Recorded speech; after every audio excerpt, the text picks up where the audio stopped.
Hello again, and welcome to Last House in the Woods. And today, instead of visiting our usual r/confessions or r/true off my chest, we're going to be looking at r/no sleep. Now let's get strange.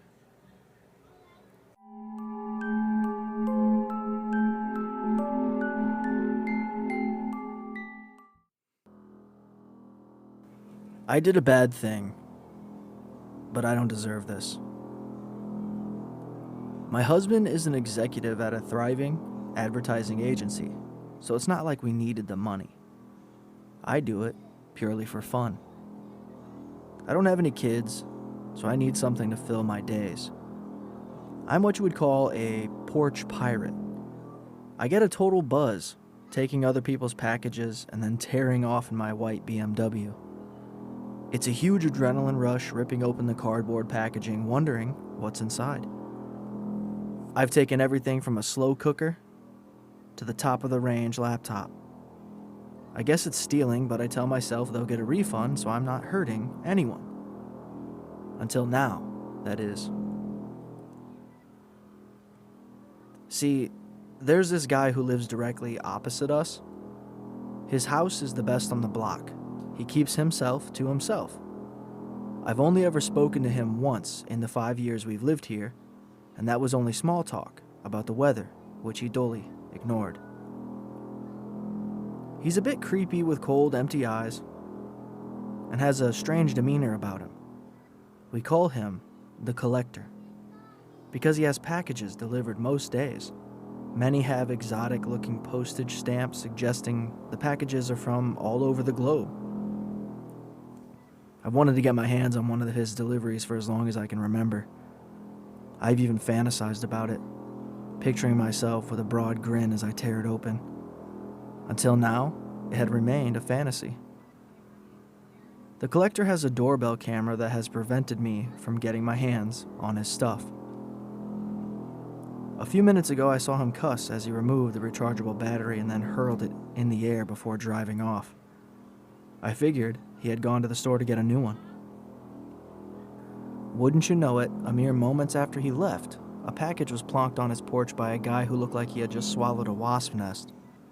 To say he looked miserable would be disingenuous to the word. As I eyed the package through my kitchen window, I knew this was the chance I'd been waiting for. It was like all my Christmases had come at once. I raced across his front lawn in record time. The package was on my kitchen counter before you could blink. My heart trembled. There were butterflies in my stomach. My hands trembled with excitement as I used a kitchen knife to open the sturdy box. I had not been this excited since my wedding day. My cobalt blue eyes burst with anticipation as a steel blade hacked through the thick packaging. I carefully removed all the cardboard that was left with the circular object covered in gauze. I suspected it was an antique vase or bowl, only to discover to my horror it was a severed head. I screeched like an animal about to be slaughtered as I recoiled in horror at the grisly sight. The look of fear on the face of the poor person who met such a violent end will haunt me until the day I die, which I figured might not be too long as my doorbell just rang, and when I looked through the peephole, I saw those same cold, empty eyes peering back at me. It's the Collector, looking to collect. He must have seen me on his way back from the store. I've called the cops, but I figure the Collector will be the first one through my door, thanks to the huge axe he is wielding. I cannot hear any approaching sirens, just the sound of my front door being turned into Kindle. So, I guess you'll probably never hear from me again.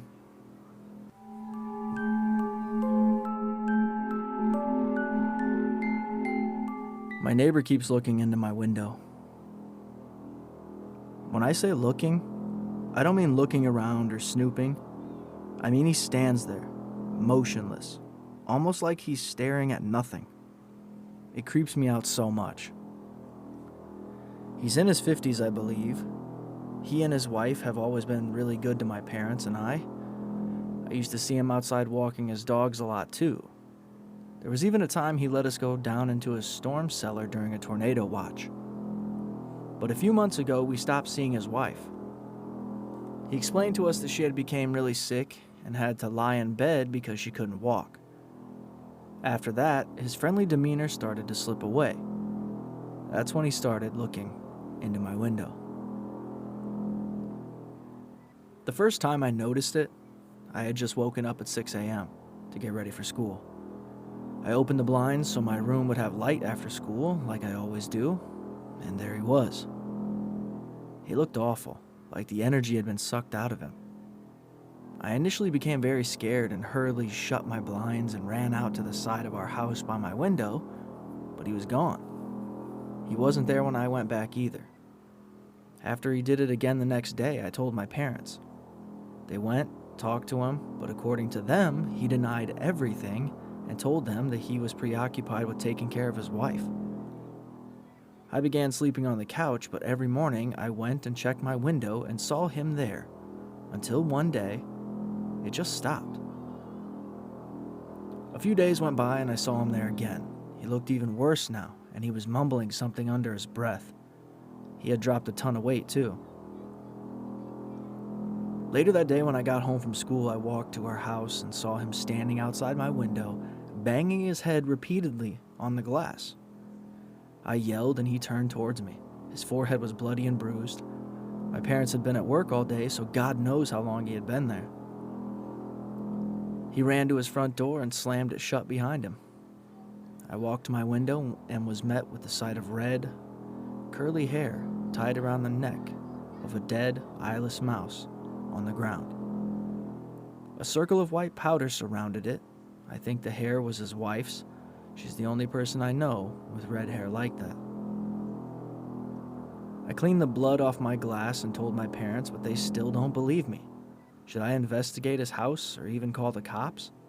I'm scared he might do something to me or my family.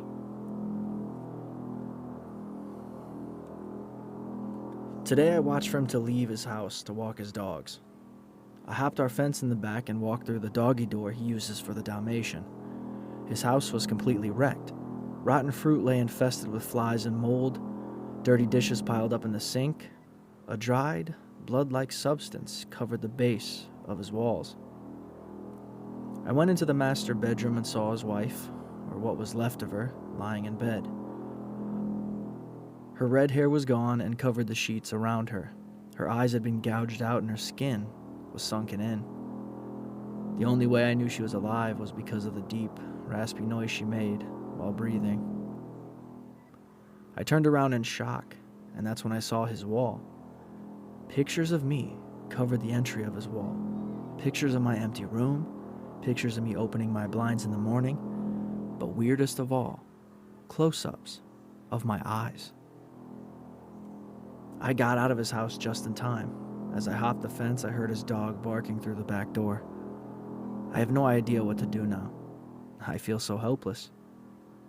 I may update tomorrow if I find anything else out.